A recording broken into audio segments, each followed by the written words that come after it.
उद्भवस्थिति संहारकारिणीं क्लेशहारिणीं सर्वश्रेयस्करीं सीतां नतोऽहं राम वल्लभाम्।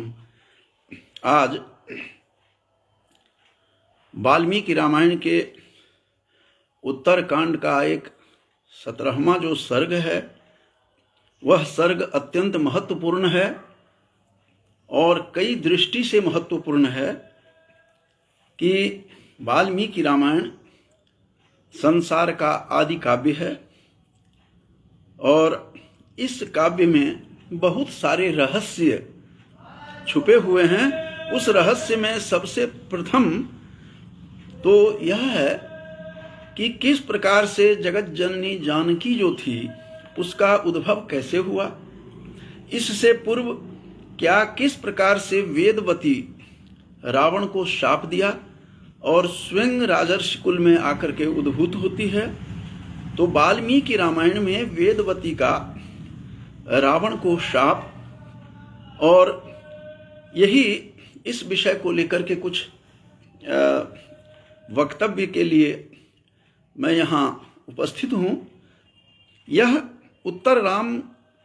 उत्तरकांड जो है वाल्मीकि रामायण का, इस उत्तरकांड का 17वां सर्ग है और इस सर्ग में स्वयं अगस्त्य ऋषि राम को बता रहे हैं कि हे राम, हे राजन, ये आपको मैं बताऊं, कई सारे प्रसंग अगस्त्य और राम संवाद के माध्यम से हमारे समक्ष कथा उपस्थित होती है।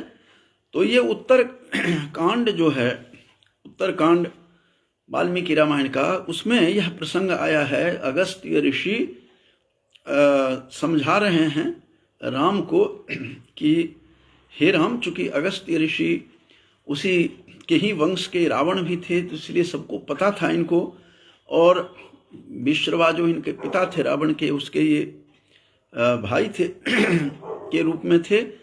तो भाई होने के कारण से उनके उसके कुल की सारी कथा पता है। तो कहानी सुना रहे हैं कि एक समय की बात है कि ये जो दशानन था रावण, कह रहे हैं अगस्त्य मुनि राम को कि हे राम, ये जो दशानन था, एक बार वो क्या किया कि सारा भूतल पर विचरण करने की दृष्टि से भूतल पर आया और हिमालय के वन में आकर सभी ओर वह चक्कर लगाने लगता है। और वह चक्कर लगाते हुए एक कन्या को का दर्शन हुआ। एक कन्या को रावण ने देखा और किस रूप में देखा कि मृग चर्म धारण करके, वह जो कन्या वेदवती थी, वह मृग चर्म धारण करके और जटा धारण करके, जटा भी और मृग चर्म धारण करके, वह काले मृग चर्म को धारण करके, जो ऋषि प्रोक्त विधि है तपस्या का, तो ऋषि प्रोक्त विधि से वह वेदवती तप कर रही थी और उसकी दृष्टि पड़ती है रावण को वहाँ। और वह इतनी अपूर्व, वह सुंदरी थी कि देवांगना के समान उद्दीप्त हो रही थी तप करते समय। एक तो सौंदर्य का बल था वेदवती का, और वेदवती के सौंदर्य के साथ साथ उसका जो तपोबल था, उस तप के बल का जो एक तेज था, वो अनुपम तेज के साथ वेदवती तपस्या में लीन थी और देवांगना के समान द्योतित हो रही थी, उद्भासित हो रही थी तप करती हुई, और कृष्ण मृग चर्म धारण करके वह थी। इस प्रकार से जब वह रावण उसको की दृष्टि पड़ती है, रावण वहाँ जाता है उस तपस्विनी के पास, उस तपोधना के पास, उस वेदवती के पास, जो सीता के रूप में अवतरित होती है। तो उसकी कहानी कथा है जो अगस्त्य ऋषि राम को कह रहे हैं कि हे राजन, हे राम, हे भद्र, हे रामभद्र। जो इस प्रकार की सारी बात कह करके रावण उतर करके आता है और रावण कहता है हे भद्रे वेदवती को कि युवावस्था के विपरीत तुम काम कर रही हो। तुम अभी युवा हो और युवती हो करके जो यह तपस्या के लिए उचित यह काल नहीं है। इस काल में तुम किस तरह से तपोवन में आकर के तुम तपस्या में संलग्न हो, ये तो इस अवस्था का काम नहीं है, ये तपस्या का यह समय नहीं है। वह इस युवावस्था के विपरीत तुम कार्य कर रही हो। तो तुम हो किसकी पुत्री हो तुम, हे भद्रे? रावण बड़ा प्रेम से पूछता है, आकर्षित था उसको देख करके, उसके अपूर्व सौंदर्य और उद्दीप्त होते हुए तेज को देख करके रावण अचंभित है और कहता है कि तुम किसकी पुत्री हो, हे भद्रे, तुम किसकी पुत्री हो और क्यों तप कर रही हो, किस फल की प्राप्ति के लिए तप कर रही हो, और जिसके कारण जिससे भी तुम्हारा संबंध है, और किसकी तुम पत्नी हो। साथ में ये भी पूछा, पुत्री किसकी हो, तुम पत्नी किसकी हो, और जिससे भी तुम्हारा संबंध होगा वह निश्चय ही पुण्यात्मा होगा, जिसने तुम्हारे जैसे अपूर्व सौंदर्य जो हैं, अखंड पुण्य करने के बाद जो सौभाग्य पुण्य फल मिलता होगा वह साक्षात तुम ही हो। इस प्रकार की बातें रावण करता है वेदवती से। तो वेदवती ने अपनी समस्त कथा सुनाई। वेदवती कहती हैं कि हे दशानन, हे दशानन, मैं तो इस प्रकार से वो कहता है कि हे दशानन, मैं कुशध्वज की पुत्री हूँ और बृहस्पति की पौत्री हूँ।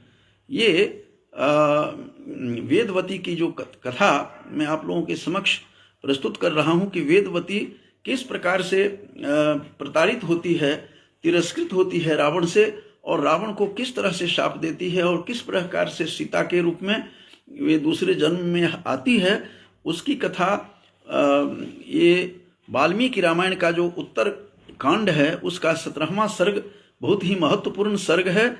और इस सर्ग में तपस्या करती हुई दिखाई देती है वेदवती, और कृष्ण मृग चर्म पहन करके वह तपस्या में थी। अपूर्व तेज देख करके रावण प्रश्न करता है, तुम किसकी हो, किसकी पुत्री हो, किसकी पत्नी हो, और जिसकी भी है तुम पुण्यात्मा से तुम्हारा अवश्य संबंध होगा।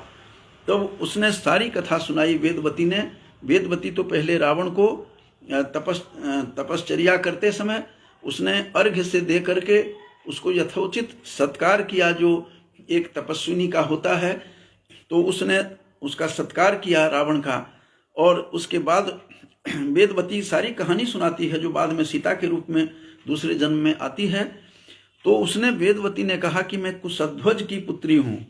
कुशध्वज जो हैं, कुशध्वजो नाम पिता महर्षिर अमित प्रभा, अमित प्रभा जिनकी थी मेरी कुशध्वज मेरे पिता की। और वो कुशध्वज कौन है, तो बृहस्पति सुतः श्रीमान, वह बृहस्पति के पुत्र हैं। और बुद्ध्या तुल्यो बृहस्पति, और बुद्धि में वो बृहस्पति के तुल्य हैं मेरे पिता। मैं कुशध्वज की पुत्री हूँ। और कुशध्वज कौन है, तो साक्षात बृहस्पति सुतः कहा है, बृहस्पति सुतः श्रीमान। और बुद्धि में मेरे पिता जो हैं, बुद्धि में अपने पिता के समान अर्थात मेरे दादा के समान बृहस्पति, जो देवगुरु बृहस्पति हैं उनके समान बुद्धि में तीव्र हैं। और प्रतिदिन वेदाभ्यास करने वाले जो महात्मा मेरे पिता हैं, मेरे पिता वेदाभ्यास करते थे, प्रतिदिन वेदाभ्यासी थे, वेदाभ्यास करते थे। तो प्रतिदिन वेदाभ्यास करने के कारण से मुझे समग्र वेद मुझे कंठ हो गया है, ऐसा वेदवती कह रही है कि तस्याहम कुर्वतो नित्यम वेदाभ्यासं महात्मनः। मेरे जो पिताजी हैं कुशध्वज, महात्मा कुशध्वज, वो प्रतिदिन वेदाभ्यास करते समय वेदाभ्यास करते थे। तो संभूता वांगमती कन्या नामना वेदवती स्मृता, इसीलिए मुझे वेदवती कहते हैं, चूंकि मेरा जो है वांगमती कन्या के रूप में मेरा प्रादुर्भाव हुआ था और मेरा नाम वेदवती रखा था। चूंकि प्रतिदिन वेदाभ्यास करने के कारण से महात्मा पिता से वांगमयी कन्या के रूप में मेरा प्रादुर्भाव हुआ है। तो वेदाभ्यासी पिता का मैं पुत्री हूँ, जिसके कारण से वेद का कंठ हो गया है। रावण को ये वेदवती बता रही है, रावण की कुदृष्टि पड़ी हुई है उस पर, वह तपश्चर्या में लीन है वेदवती। और उसने उसका जो मृत्यु का काल सन्निकट आ गया था और किस प्रकार से योग किस तरह से इसका बनता चला गया। जो इस प्रकार से कहती है वो कि जब मैं बड़ी हुई तब देवता मेरे पास, मेरे पिताजी के पास देवता, देव, गंधर्व, यक्ष, राक्षस, नाग सभी मेरा हाथ मांगने के लिए मेरे पिताजी के पास आए। ये सारी कथा वेदवती रावण को सुना रही है। रावण ने चूंकि प्रश्न किया कि तुम कौन हो, किसकी पुत्री हो, किसकी पत्नी हो और किस प्रकार से यहाँ पर तपस्या कर रही हो जो तुम्हारे युवा अवस्था के योग्य नहीं है, विपरीत है। तुम युवती हो, तपस्या का नास्ति कालः तपसः, तो ये तुम्हारे तपस्या का काल नहीं है, तो क्यों कर रही हो। तो अपना परिचय देते हुए कहती है कि मैं कुशध्वज जो वेदाभ्यासी थे मेरे पिता, उनकी मैं पुत्री हूँ। और इस प्रकार से वेदाभ्यास करते समय मेरे पिताजी से वांगमयी के रूप में, वांगमयी कन्या के रूप में मेरा प्रादुर्भाव हुआ है। संभूता वांगमयी कन्या नामना वेदवती स्मृता। यह स्वयं ये नौमा जो इसका श्लोक है, 17वां सर्ग, इस 17 सप्तदश जो सर्ग है, इस सर्ग का 9वां यह श्लोक है। तो इस प्रकार से अपना परिचय देती है कि मैं वांगमती बन गई, वेदवती मेरा नाम इसलिए पड़ा है, सार्थक मेरा नाम है। जब मैं बड़ी हुई तो मेरे पास देवगण आए मेरा हाथ मांगने के लिए, देवता भी, गंधर्व भी, यक्ष भी और राक्षस, नाग सभी हाथ मांगने के लिए मेरे पिता के पास आए, कुशध्वज जी के पास आए। लेकिन मेरे पिताजी का एक ही प्रण था कि मेरा जो जामाता होगा वह मेरा जामाता पितुस्तु मम जामाता विष्णु किल सुरेश्वर। तो विष्णु जो सुरेश्वर हैं उनको जामाता के रूप में मेरे पिताजी ने यह संकल्प किया हुआ था। वेदवती रावण को कहती है कि हे दशानन, हे दशमुख, मैं मेरे पास, मेरे पिता के पास गंधर्व भी आए, देवगण भी आए, सभी लोग आए, राक्षस भी आए, नाग भी आए मेरे पिता से मेरा हाथ मांगने के लिए। लेकिन मेरे पिताजी का एक ही मात्र संकल्प था कि मेरी पुत्री का जो विवाह हो वो विष्णु से हो, और विष्णु भार्या के रूप में मैं देखना चाहता हूँ मैं अपनी पुत्री को। मेरे पिताजी का यह संकल्प था और विष्णु ही मेरा जामाता हो। तो इसमें 12वें श्लोक में जो है 17वां जो यह सर्ग है, इसके वाल्मीकि रामायण के उत्तरकांड का, उसमें कहते हैं पितुस्तु मम जामाता विष्णु किल सुरेश्वर। विष्णु होगा सुरेश्वर, जो देवताओं के जो श्रेष्ठ हैं देवताओं में, वो मेरे विष्णु ही मेरे जामाता होंगे, ऐसे मेरे पिता का संकल्प था। और दातुमिच्छति तस्मै तु तत्श्रुत्वा बलदर्पितः, मैं तो केवल उसी विष्णु को ही दूंगा, किसी को नहीं दूंगा। ऐसा सुन करके जो इस तरह से अभिमानी दैत्य एक आ गया और कई लोग आए, लेकिन एक शंभु नाम का दैत्य की चर्चा यहाँ करती है वेदवती कि शंभु नाम का जो एक दैत्य था, और उस शंभुर नाम ततो राजा दैत्या नाम कुपितो भवत, वह कुपित हो गया जब मैंने मेरा हाथ मांगने आया। मेरे पिताजी ने नहीं हाथ उसको मेरा हाथ देने की बात की, मेरी शादी की बात की, कहा कि मेरा तो एक ही जामाता होगा, वह विष्णु होगा। तो शंभुर नाम ततो राजा दैत्या नाम कुपितो भवत, वह दैत्यों का जो राजा था शंभु नाम का राजा था, और वह कुपित होकर के तेन रात्रौ शयानों में, जब मेरे पिताजी सो रहे थे तो रात्रि में वह दैत्यराज जो शंभु था उसने मैं पिता पापेन हिंसितः, पाप कर्म किया, पाप कर्म करके मेरे पिता की हत्या कर दी शंभु नाम के दैत्य ने, जो अश्रुत पूर्व नाम है। और यह वाल्मीकि रामायण के 17वां जो सर्ग है उत्तरकांड का, उसमें प्रसंग बहुत ही रोचक प्रसंग है कि किस प्रकार से रावण उसके साथ प्रश्न पूछता है और उसके बाद उसके साथ जबरदस्ती करने का प्रयास करेगा। और ये स्वयं वेदवती सुना रही है कि किस प्रकार से हुआ है। ये सारी कथा इस उत्तरकांड में स्वयं जो अगस्त्य मुनि हैं वो राम को सुना रहे हैं कि हे राम, इस प्रकार की यह कथा हुई है, वेदवती की कथा सुना रहे हैं। और तब जाकर के पिताजी की उसने पिता पापेन हिंसितः, मेरे बाप को, पिता को, कुशध्वज को मार दिया। और मारने के कारण से मेरी माँ बहुत ही पीड़ित हुई, और मेरी माँ पीड़ित होने के कारण से उसी की चिता की अग्नि में, मेरे पिता की चिता की अग्नि में मेरी माँ भी उसी में समाहित हो गई, और वह भी चली गई संसार से। परिस्वज्य महाभागा प्रविष्टा हव्यवाहनम, इस प्रकार से आग में प्रविष्ट हो गई मेरी माँ भी। अपनी माता के बारे में भी कहानी सुनाती है कि ततो में जननी दीना तत्शरीरम पितुर्ममा, उस पिता के इस प्रकार से शरीर को देख करके इस प्रकार से उनके जघन्य हत्या की शंभु नाम के दैत्य ने मेरा हाथ मांगने आया, मेरे से विवाह करने के लिए आया शंभु नामक दैत्य ने। तो उसने रात में सोते हुए, शयानम कहा गया है इसमें कि सोते हुए मेरे पिता को उसने हत्या कर दी। इस प्रकार की बात आई है कि तेन रात्रौ शयानों में पिता पापेन हिंसितः, पाप से हिंसा की अर्थात पाप कर्म किया उस शंभु दैत्य ने, पिता को मार दिया। माता मेरी जल करके उसी चिताग्नि में समाप्त हो गई। तब से मैं प्रतिज्ञा कर ली है कि जो मेरे पिता ने जो सोचा था कि मेरा जामाता केवल वही होंगे, सुरेश्वर होंगे, जामाता विष्णु हो, पितुस्तु मम जामाता विष्णु हो किला सुरेश्वर, विष्णु ही मेरे जामाता हो। इस प्रकार से जो संकल्प मेरे पिता ने लिया, तो पिता की और माता की मृत्यु के बाद मैंने भी यह संकल्प लिया कि मैं घोर तप करके उस विष्णु को पति रूप में प्राप्त करूंगी। वेदवती की सारी कहानी है।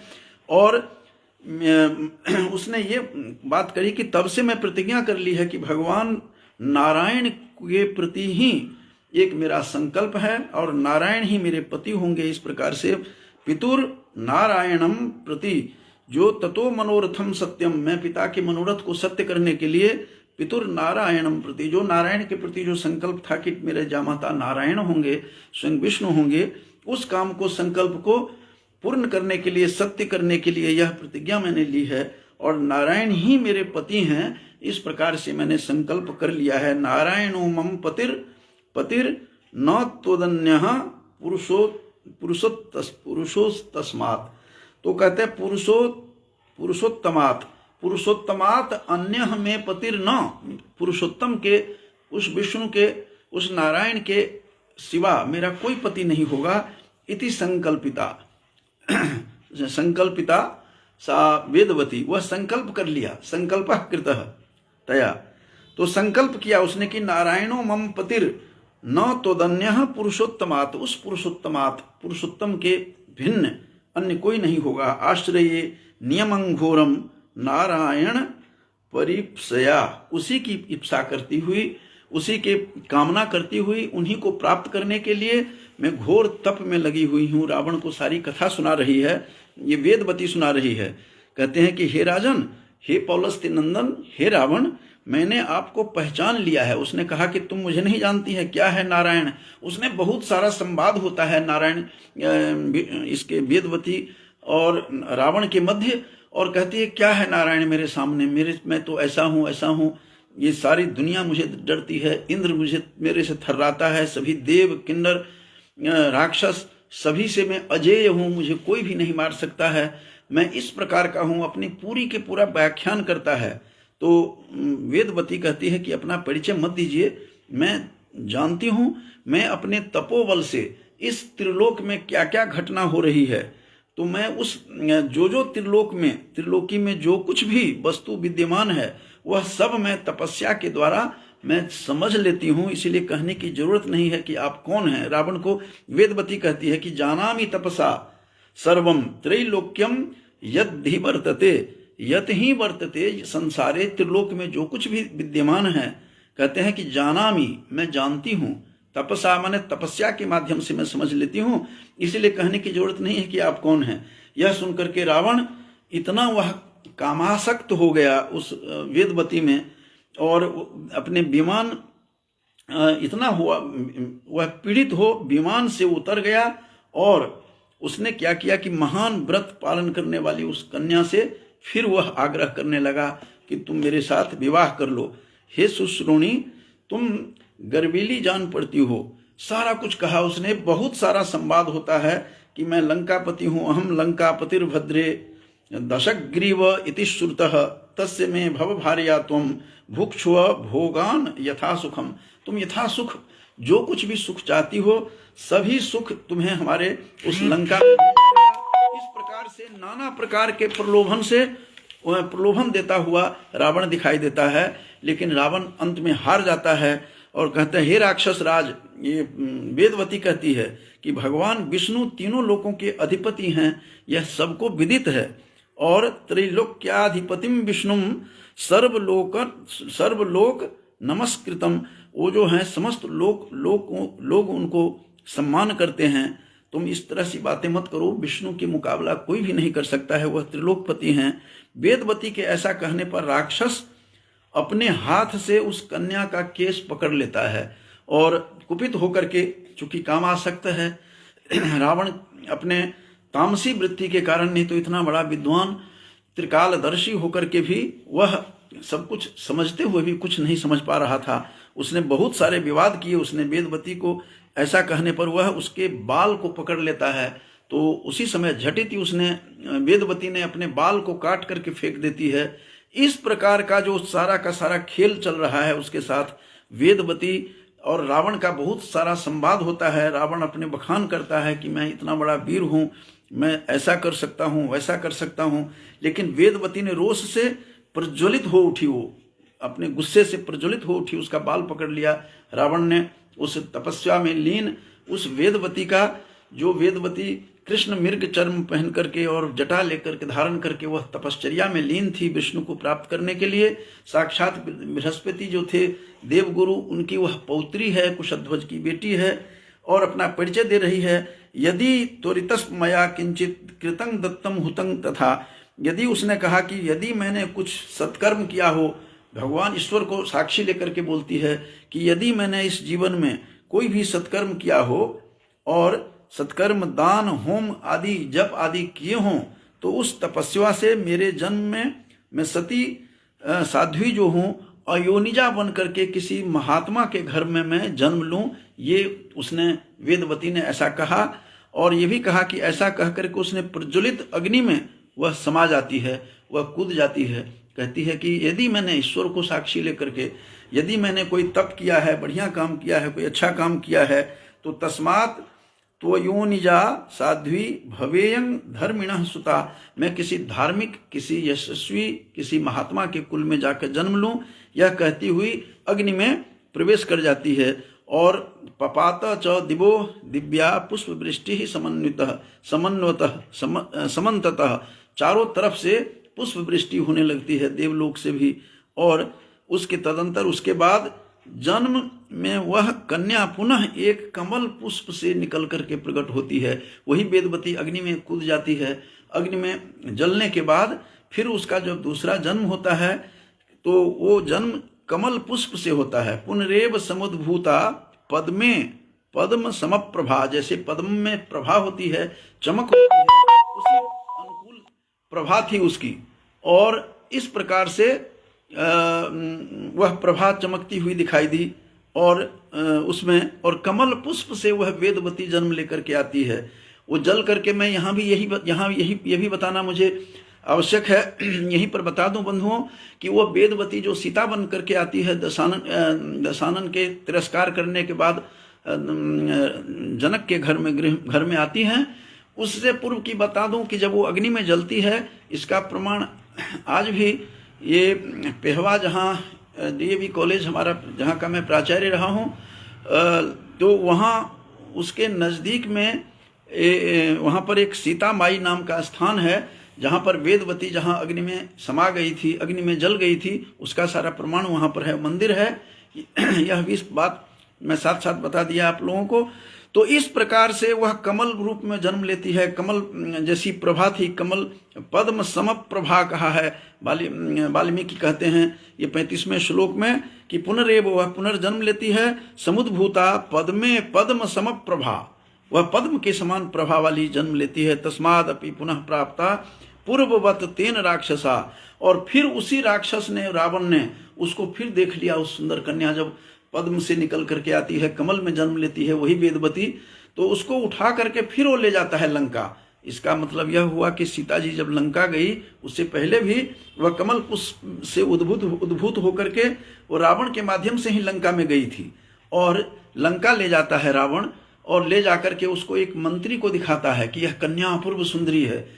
तो उसका मंत्री जो था बहुत बड़ा ज्ञानी था, हालांकि रावण स्वयं ज्ञानी थे, त्रिकालदर्शी थे, ज्योतिषी थे, लेकिन विवेक इसका शून्य इसलिए था कि कामासक्त थे और जो तमोगुणी होने के कारण से कुछ समझ नहीं आया। लेकिन उस मंत्री ने कहा, वो मंत्री बहुत सूझबूझ वाला था, वह कन्या को देखते ही कहा, अरे हे रावण, हे दशानन, ये क्या कर लिया आपने? ये तो आपके काल रूपा है, ये आपके मृत्यु के समान है। ये मंत्री ने बालक बालिकाओं के लक्षणों को वह जान लेता था, समझ लेता था, और लक्षणज्ञों निरीक्ष्यैव रावणम चैव अब्रवीत, वह निरीक्ष्य माने देख करके वह मंत्री जो था उसका वो समझ गया मंत्री कि यह काल रूपा है। कहा कि ये तो काल रूपा है, यह ऐसा लक्षण देखा जाता है इसमें।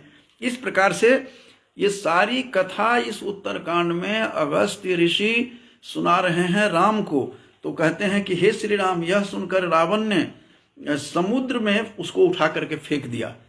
ये जो समुद्र में उस जो बालिका को, जब वेदवती जब अग्नि में जल जाती है, फिर कमल पुष्प में जन्म लेती है, कमल के समान ही कमल पद्म प्रभा जो थी, उसकी पद्म समप्रभा वाली जो वह वेदवती थी, चमकती हुई सुंदर, उसको उठा करके रावण ले जाता है। रावण के मंत्री ने कहा, रे काल रूपा कहाँ से लेकर के आए हैं आप?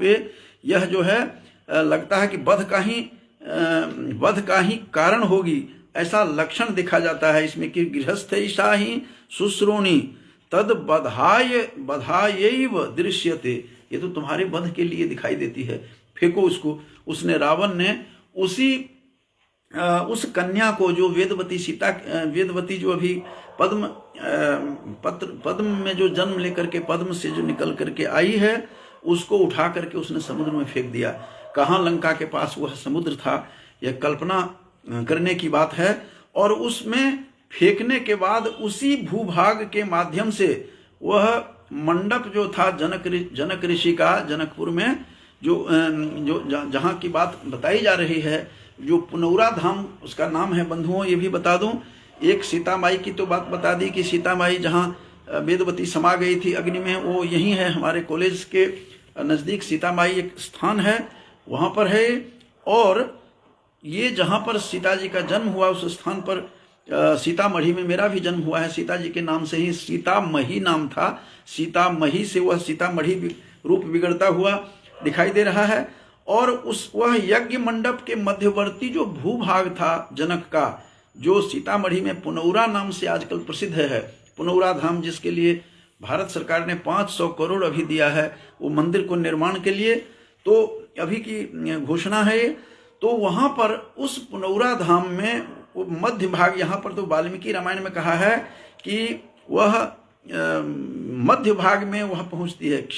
सास चैव क्षितिमासाद्य, वह पृथ्वी के उस समुद्र में जब फेंक दिया रावण ने, तो उसी भूभाग से, क्षितिमासाद्य माने भूभाग से होते हुए, क्षिति माने पृथ्वी को के सहारे, यज्ञायतन मध्यगा, यज्ञ का जो आयतन था, जो मंडप था, आयतन माने गृह जो था, यज्ञ गृह, उस यज्ञ गृह के मध्य भाग में वो धीरे धीरे कहाँ तो लंका है और मिथिला में कहाँ सीतामढ़ी, जो आज की स्थिति में जो सीतामढ़ी है, वहाँ तक वो पहुँचती है मिथिला में जाकर के। क्षितिमासाद्य यज्ञायतन मध्यमा वह, और राज्ञो हल मुखोत्कृष्टा, जब राजा भूमि शोधन के लिए जब वो हल लेकर के जोतने जाते हैं, सिरध्वज जिसको कहते हैं, सिरध्वज, सिर कहते हैं, 100 दंत 100 का दीर्घ इकार, सिर का मतलब होता है हल।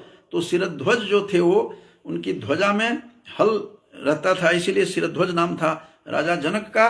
तो वो राजा जनक जो थे, उनके मंडप के बीच भाग में, मध्य भाग में वह पहुंच जाती है, वही कन्या जिसको उठा करके अशुभ समझ करके फेंक दिया रावण ने।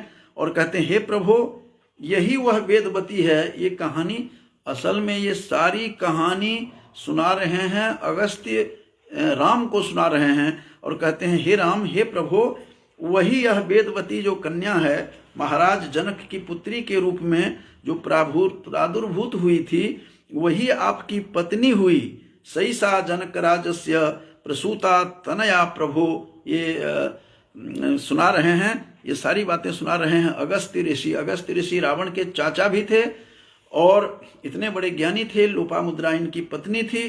और इस प्रकार से जो वैदिक पात्र के रूप में जो अगस्त ऋषि हैं, वो अगस्त ऋषि राम को सुना रहे हैं कि हे प्रभो सही सा जनक राजस्य प्रसूता तनया प्रभो। ये 40वां श्लोक है इसी उत्तरकांड के 17वें सर्ग का। तव भार्या महाबाहो, यही तुम्हारी भार्या बनी हुई है सीता रूप में। विष्णुस्त्वम ही सनातन, और तुम विष्णु रूप में सनातन हो। आज से नहीं हो, सनातन काल से, आदिकाल से तुम सनातन स्वरूप जो है हे विष्णु, वही तुम राम हो और तेरी भार्या बन करके तुम्हारी आई है।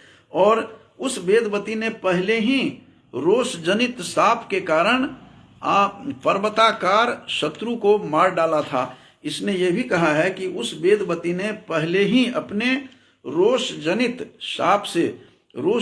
शाप के कारण से उस पर्वताकार शत्रु को मार डाला था, जिसे अब आपने आक्रमण करके मौत के घाट उतारा है। जिस रावण को, वो तो शाप से वेदवती ने पहले ही उसको मार दिया है। पूर्वम क्रोध हतः शत्रुर ययासौ निहतस्तया उपाश्रित्वा शैलाभस्तव वीर्य ममानुषम।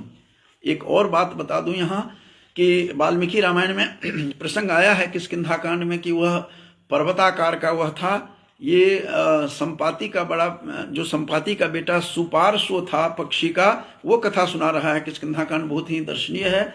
और इस बात को लेकर के वहां भी उन्होंने ये कहा है कि वह किस प्रकार का था। वह काला था, बिल्कुल काला, रावण का रंग था, बिल्कुल काला था। ये वहीं पर पता लगता है किष्किंधा कांड में। संपाति का जो सुपार्श्व है उसने अपने पिता को बताया, वो राम की सेनाओं को बता रहे हैं कि काले आकार का, पर्वताकार का, जैसा कि कोई अंजन का, माने कोई काजल का कोई सॉलिड रूप पर्वत के आकार का हो, उस प्रकार से रावण का स्वरूप था, बिल्कुल काला था। तो उस यहाँ भी आया है शैलाभ माने शैल के समान, शैल समान वह था। शैलाभस्तव तब वीर्य अमानुषम। उस राक्षस को, उस अमानुष को, उस राक्षस को पहले ही वेदवती ने ही शाप से मार दिया था, जिसको आपने अभी शारीरिक रूप से आपने उसको अपने बाणों से उसका वध किया है। ये सारी बात अगस्त्य मुनि सुना रहे हैं, राम को सुना रहे हैं सारी बात। इस प्रकार से देवी विभिन्न कल्पों में यह अवतरित हुई है। ये भी बात यहाँ पर अगस्त्य राम को सुना रहे हैं कि एवमेषा महाभागा, यह जो महाभागा, ये जो है वेदवती, ये मर्त्येषु उत्पद्यते पुनः, ये बार बार जन्म लेती रही है। और विभिन्न कल्पों में यह जन्म लेकर के राक्षसों का संहार करवाया है इसने, इस वेदवती ने। और क्षेत्रे हल मुखोत्कृष्टे, इस क्षेत्र में मुख के भाग से, हल के मुख के भाग से, विद्याम अग्नि शिखोपमा, ये तो अग्नि की शिखा के समान तेज लेकर के सीता के रूप में अवतरित हुई है। इस प्रकार से वह वेदवती पहले भी सतयुग में प्रकट हुई थी। ये भी बात 44वां जो श्लोक है उस श्लोक के माध्यम से बताया गया है। 43 और 44 को मैं थोड़ा सा बता देता हूँ। येषा वेदवती, ये जो वेदवती है, वेदवती नाम पूर्वमासीत कृते युगे, ये सतयुग में भी यह आई थी, उत्पन्न हुई थी। त्रेता युग मनुप्राप्य बधार्थम तस्य राक्षस, उस राक्षस के, उस रावण के रक्षा को बधार्थ माने वध के लिए पुनः उत्पन्न हुई है। इस युग में भी, सतयुग में भी आई है। उत्पन्ना मैथिल कुले, मैथिल कुल में यह उत्पन्न हुई है। जनकस्य महात्मनः, महात्मा जनक के मैथिल कुल में जन्म लिया है। सीतोत्पन्ना, सीता के रूप में उत्पन्न हुई है यही वेदवती। सीतेति मानुषैः पुनरुच्यते, यह सीता के रूप में माना जाता है। सीता कहते हैं लांगल पद्धति ही। यदि आप कोश, अमर कोश देखेंगे तो अमर कोश में साफ शब्दों में लिखा हुआ है कि वेदवती जो सीता बनकर के आई हुई है, यह सीता का नाम सीता इसलिए पड़ा कि सीता लांगल पद्धति, लांगल जब हल चलाते हैं या ट्रैक्टर चलता है, आज के युग में हल तो अब कहाँ है, तो जब हल चलाएंगे तो उसके जो चिन्ह होते हैं वो चिन्ह को सीता कहते हैं। तो सीता लांगल पद्धति, ये अमर कोश बता रहा है ऐसा। तो इस प्रकार से वह सीता इस भूमि में आई है। और यह वेदवती पहले भी सतयुग में प्रकट हो चुकी थी। अब ये इस त्रेता युग में, हे राम, ये अगस्त मुनि कह रहे हैं कि यह इस युग में प्रकट होकर के आई है। तो ये सारा संक्षिप्त कथा जो मैंने सुनाई है आपको। यह वाल्मीकि रामायण के उत्तर कांड का जो यह सर्ग है, यह सप्तदश सर्ग है। 17वां सर्ग में से जो कुछ भी वेदवती जो थी, वही किस प्रकार से रावण ने उसको तपस्या कर रही थी वेदवती, और वह बृहस्पति देवगुरु बृहस्पति की पौत्री थी, पोती थी, कुशध्वज की पुत्री थी। वही वह तपस्या कर रही थी कृष्ण मृग चर्म पहन करके, काला मृग चर्म पहनकर। रावण ने उसको जबरदस्ती उसको छेड़खानी की, उसके साथ बाल पकड़ा, उसने झटिति अपने बाल को काट लिया और स्वयं को अग्नि में समा गई वेदवती, और उसने श्राप दिया था कि मैं ही तेरे मृत्यु का कारण बन करके आऊंगी। फिर वो किस प्रकार से वहां से अग्नि में जलते ही वो फिर कमल के पुष्प से निकलती है, वह सुंदर रूप में कमल की समान आभा लेकर के फिर रावण की दृष्टि पड़ती है उस राक्षस की। फिर उसको उठा करके रावण ले जाता है लंका में। इसका मतलब लंका में हरण करने के बाद दूसरी यात्रा थी सीता की। ये भी यहीं पर मैं थोड़ा सा इशारा कर दूं, संकेत दे दूं। और इस प्रकार से उसको उठा करके, वो बालिका को उठा करके फिर से ले जाता है रावण। पुष्प से निकल करके जो आई थी, पद्म समप्रभा जिसको कहा है, पद्म कमल के समान प्रभा थी, आभा थी। और इस आभा वाली जो ये दिखा रहा है इसमें, वही फिर बाद में उसको मंत्री ने कहा कि ये तो वध के लक्षण है, ये तो तुम्हारे वध का कारण है। फिर उसने समुद्र में फेंक दिया। वो समुद्र के माध्यम से समुद्र में फेंक दिया तो पृथ्वी के भूभाग से होती हुई निकलती हुई वो मिथिला में चली जाती है। कहाँ लंका और कहाँ मिथिला, कितना दूरी तय किया होगा, ये सब निश्चित था। देव निर्मित सब कुछ, देव कल्पित था ये सब, देव प्रेरित। तो इस प्रकार से वही सीता बन करके हल के से वह निकलती है, जिस कन्या को फेंक दिया था उस रावण ने उठा करके समुद्र में। तो आज ये संक्षिप्त कथा मैंने सुनाई है। और इसके बारे में मैं बता दूं कि अभी इससे पहले काफ़ी लोग इसमें जुड़े हुए थे। इसमें इससे पूर्व जुड़े हुए थे एक डॉक्टर पीसी शर्मा, जो हमारे जो ये जूनियर रहे हैं यूनिवर्सिटी में। जब एमए करते थे हम लोग, एमफिल में थे, तो प्रेमचंद जो डॉक्टर पीसी शर्मा आज दिखाई दे रहा था के नाम से आया था। तो प्रेमचंद हमारे 2 बैच जूनियर रहे हैं, प्रेमचंद शर्मा, और कहीं किसी कॉलेज के प्राचार्य रहे हैं ये भी। और विपिन प्रसाद जी जो हमारे सहपाठी हमारे गांव से हैं, वो भी पटना से अभी जुड़े हुए हैं। ये और शिव झा जी भी जुड़े हुए हैं। ये रजनी झा भी जुड़ी हुई हैं। एक डॉक्टर रजनी झा जो विद्वान पिता के पुत्री हैं।